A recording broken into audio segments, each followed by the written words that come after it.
அன்பர்களே, மக்களின் மனக்குரலாக நான் தேர்தல் இன்னும் 6 நாட்களே இருக்கிறது. மக்கள் இந்த முறை தேர்தலில் அதிகமாக பங்கெடுத்துக் கொள்ள வேண்டும். ஏனென்றால் நமது மொழிக்கு, நமது கலாச்சாரத்திற்கு, நமது வாழ்க்கைக்கு எல்லாம் சமக்குழி தோன்றுகின்ற நிலையிலே சில ஜென்மங்கள் நாட்டிலே உலாவி வருகிறது. காலம் காலமாக நம்முடைய கலாச்சாரம் படி நாம் வாழ்ந்து வருகிறோம். பல்லாயிரம் ஆண்டுகளாக மூத்த மொழியாக, முதல் மொழியாக தமிழ் மொழி இருந்து வருகிறது. அந்த தமிழ் மொழியை அழிப்பதற்கு உண்டான சில அரக்க வேலைகள், சில சாத்தான்கள் இப்போது வரிசை கட்டி தமிழகத்திற்கு வந்து கொண்டிருக்கிறது.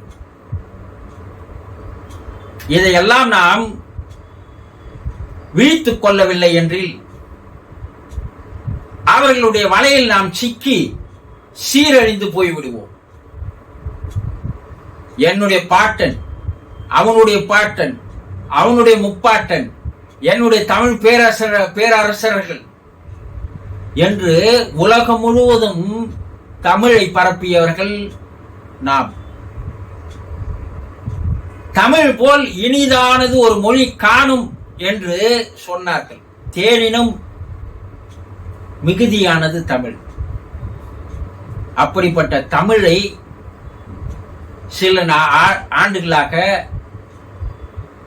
சில ஜாதி வெறி பிடித்தவர்கள், மொழி வெறி பிடித்தவர்கள், மனவெறி பிடித்தவர்கள் அழித்தே தீர வேண்டும் என்று வந்து கொண்டிருக்கிறார்கள். அதற்கு மக்கள் இடம் தரக்கூடாது. இந்த முறை வாக்கு சதவிகிதம் அதிகமாக அவர்களை துரத்துகின்ற வகையிலே, அவர்களை அடித்து துரத்துகின்ற வகையிலே, இன்னொரு முறை தமிழகத்திற்குள் அவர்கள் வராத வகையிலே வாக்கால் அவர்களை நாம் அடித்து திரட்ட வேண்டும். இதை தமிழக மக்கள் மிக நன்றாக புரிந்து கொள்ள வேண்டும்.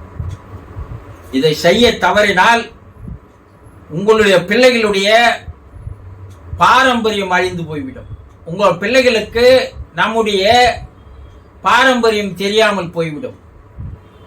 பிள்ளைகள் வேற்று மொழிக்காரர்களாக மாறிவிடுவார்கள்.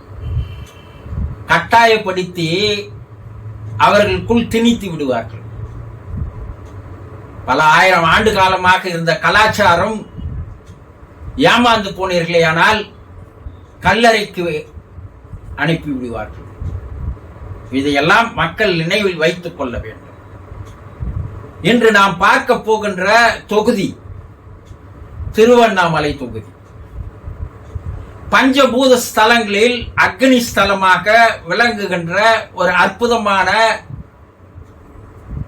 தொகுதி. அருணாலேஸ்வரர் என்று சொல்லக்கூடிய ஒரு அற்புதமான கோயில். என்று உலக கோடீஸ்வரர்களான அம்பானியாக இருந்தாலும், அதானியாக இருந்தாலும், ஏன் மோடியாக இருந்தாலும், அமித்ஷாவாக இருந்தாலும், தலைக்கீழாக நின்றாலும் கட்ட முடியாத ஒரு கோயில். அப்ப நம்முடைய மன்னர்கள் எப்படி கட்டி இருப்பார்கள் கொண்டு சிந்தித்து பாருங்கள். ஒரு ஆலயம் என்பது ஆன்மீகத்தை மட்டும் கற்றுத்தருவதல்ல, கலாச்சாரத்தையும் கற்றுத்தருவது, பாரம்பரியத்தையும் கற்றுத்தருவது. ஒரு பல்கலைக்கழகமாக ஆலயங்களை நம்முடைய முன்னோர்கள் கட்டினார்கள். உலக புகழ் பெற்ற ஆன்மீக தலம். கார்த்திகை தீபம் என்றாலே 30 லட்சத்திற்கு மேல் மக்கள் உலகில் இருந்து பல இடங்களில் இருந்து வந்து ஒன்று சேர்க்கின்ற ஒரு இடம். மாதந்தோறும் பௌர்ணமி என்று 5 லட்சத்திலிருந்து 10 லட்சம் மக்கள் வருகின்ற இடம். இப்படி புகழ்பெற்ற ஒரு இடம்.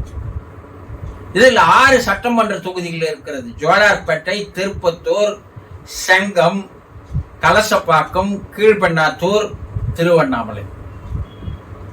6 சட்டமன்ற தொகுதியுமே திமுக சட்டமன்ற தொகுதிகளாக இருப்பது மிகப்பெரிய பலம்.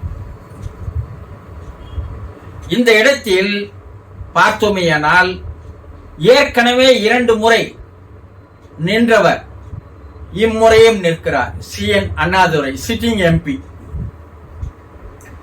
சென்ற முறை அவர் 6,66,000 வாக்குகளை வாங்கினார். அவரை எதிர்த்து போட்டியிட்ட முன்னாள் தமிழக அமைச்சர் அக்ரி கிருஷ்ணமூர்த்தி அவர்கள் 3,60,000 வாக்குகளை வாங்கினார். இதை பார்க்கும்போது டிஃபரன்ஸ் 3 லட்சம் வாக்கு வித்தியாசத்தில் CN அண்ணாதுரை வெற்றி பெற்றார். அப்போது அமமுக தனியாக நின்றது 38,000 வாக்குகளை வாங்கியது. அதே போல நாம் தமிழர் 27,000 வாக்குகளை வாங்கியது. மக்கள் நீதி மையம் 15,000 வாக்குகளை வாங்கியிருக்கிறது. அப்போ அதிமுகவும் பிஜேபியும் ஒன்றாக நின்றே 3,60,000 வாக்குகளை தான் அக்ரி கிருஷ்ணமூர்த்தியால் வாங்க முடிந்தது. இப்ப பாத்தீங்கன்னா அதிமுகவில் CN அண்ணாதுரை எதிர்த்து நிற்கின்ற அளவிற்கு ஒரு ஃபேமஸான எல்லோருக்கும் தெரிந்த ஒரு வலுவான அதிமுக வேட்பாளர் இல்லை. ஏன் இந்த முறை அக்ரி கிருஷ்ணமூர்த்தி நிற்கவில்லை? ஏன் அதிமுகவில் திருவண்ணாமலையில் பல பேர் இருந்திருக்கிறார்கள். முன்னாள் அமைச்சர்கள் இருக்கிறார்கள், மாவட்ட செயலாளர்கள் இருக்கிறார்கள், புகழ்பெற்றவர்கள் இருக்கிறார்கள், மக்களுக்கு தெரிந்தவர்கள் இருக்கிறார்கள். எல்லோரும் பின்வாங்கியது ஏன்? அல்லது அவர்களுக்கெல்லாம் தராமல் ஒரு ஒன்றிய செயலாளராக இருப்பவரை எடுத்து வந்து மக்களுக்கு பிரசித்தி இல்லாத, பிரபலம் இல்லாத, மக்களுக்கு தெரியாத, பணபலம் இல்லாத, படைபலம் இல்லாத, செல்வாக்கு இல்லாத ஒரு வேட்பாளரை எடப்பாடியார் நிறுத்துவதற்குண்டான சூழ்ச்சி என்ன? ஆரம்பத்திலிருந்து மக்கள் பேசுவது எடப்பாடியார் பிஜேபிக்கு கள்ள உறவாக இருக்கிறார். 29 பாராளுமன்ற தொகுதிகளில் அவர் மக்கள் செல்வாக்கு இல்லாத, மக்கள் அறியாத, மக்களுக்கு தெரியாத, பிரபலம் இல்லாத டம்மி வேட்பாளர்களை நிறுத்தி அதிமுகவை அழிக்கும் வேலையில் ஈடுபட்டு வருகிறார் என்று பேசுகிறார். அதற்கு சாட்சியாக இந்த முறை நிறுத்தியிருப்பவர் கலிய பெருமாள் என்று சொல்லக்கூடிய ஒரு ஒன்றிய செயலாளர். திமுகவினுடைய கோட்டையாக இருக்கின்ற அந்த இடத்தில் எதிர்த்து நிற்பதற்கு சரியான வேட்பாளரை அதிமுக நிறுத்தவில்லை. சரி, அஸ்வத்தாமா என்று சொல்லக்கூடிய அங்கேயே வெளியூரை சேர்ந்தவரை அழைத்து வந்து இங்கே பிஜேபி சார்பாக நிறுத்தி இருக்கிறார்கள். பிஜேபி என்றாலே இன்று தமிழக மக்களுடைய மனதிலே ஒரு வெறுப்பு, ஒரு விதமான கசப்பு தான் ஏற்படுகிறது.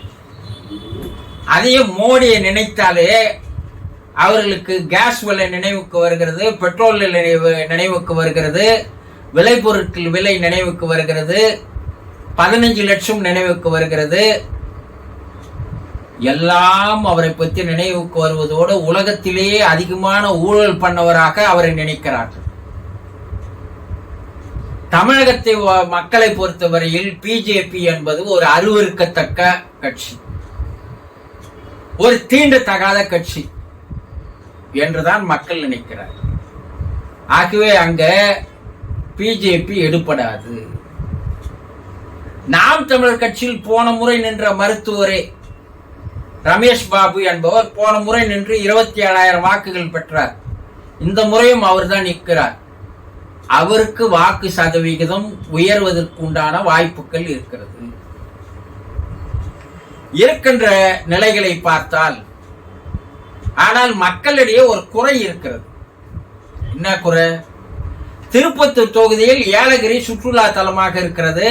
ஆனால் அந்த சுற்றுலா தலத்திற்கு உண்டான எந்த விதமான வசதிகளோ, எந்த விதமான மேம்பாட்டு பணிகளோ இதுவரை திமுக செய்யவில்லை. அது ஒரு பெரிய குறை. அதே நேரத்தில் பார்த்தோமேனால் திருப்பத்தூர் தொகுதியில ஒரு மருத்துவக் கல்லூரி இல்லை, ஒரு பொறியியல் கல்லூரி இல்லை. அது ஒரு பெரிய குறையாக இருக்கிறது.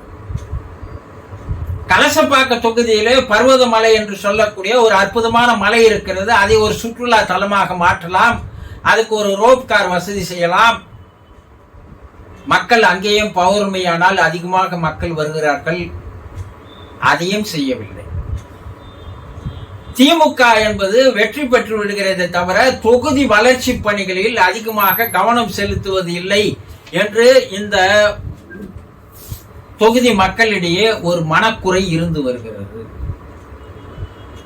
இதை இனிமேலாவது திமுக கண்டுகொண்டு அதையெல்லாம் நிறைவேற்றினால்தான் 26 சட்டசபை தேர்தலில் அவர்களால் வெற்றிகளை பெற முடியும் என்று மக்கள் நினைக்கிறார்கள். ஆக இந்த தொகுதியிலே திமுக என்பது முன்னணியாக இருக்கிறது. வெற்றி வாய்ப்பு பிரகாசமாக இருக்கிறது. இந்த முறை 4 லட்சம் வாக்குகளுக்கு மேல் அவர் வெற்றி பெறுவார் என்று மக்கள் தெளிவாக பேசுகிறார்கள். ஏனென்றால் அது ஏவா வேலு அமைச்சருடைய தொகுதி, துணை சபாநாயகர் பிச்சாண்டி இருக்கின்ற தொகுதி. கிரிவலத்தை சுற்றி 14 கிலோமீட்டருக்கு ஒரு அற்புதமான வழித்தடத்தை உருவாக்கி இருக்கிறார்கள். வசதிகளை உருவாக்கி இருக்கிறார்கள். மக்கள் எங்கிருந்து வருகின்ற மக்கள் அதையெல்லாம் பார்க்கிறார்கள். ஆக இதையெல்லாம் பார்க்கும்போது அங்கே அண்ணாதுரை அவர்கள் தான் வெற்றி பெறுவார் என்பது தெளிவாக தெரிகிறது. மக்களின் மனக்குரலாக நான் வணக்கம்.